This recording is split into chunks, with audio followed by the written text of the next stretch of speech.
Kuya Express! Hi guys! Good morning! Andito pa rin kami sa La Union. Pang 4 days na namin to. Bago tayo mag-start ng trabaho, gagawa lang muna tayo ng short vlog. At talagang nagpapasalamat ako sa trabaho kong ito kasi nakakaikot-ikot kami kung saan lugar. Sa pagkain, nakakakain naman kami ng maayos. At higit sa lahat, sa trabahong ito, napagtapos ko yung 3 kong mga anak. At thank you din kay Lord.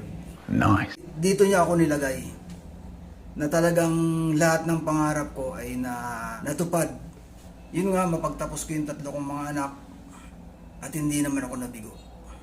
Kaya super kontento na ako sa nangyari sa akin.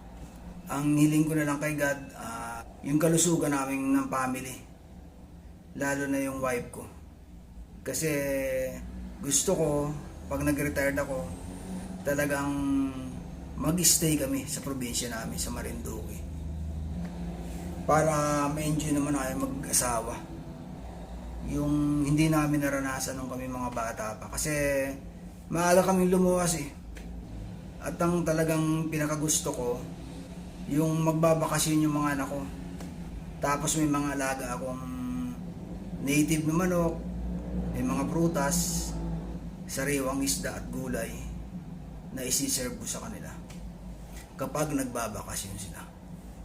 Ang tanging mahihiling ko na lang kay Lord talaga yung number 1, yung kalusugan namin. Kasi syempre pag nasa probinsya ka na, yung quality ng hospital, asahan na natin na hindi kasing ganda ng Manila. Yun lang guys.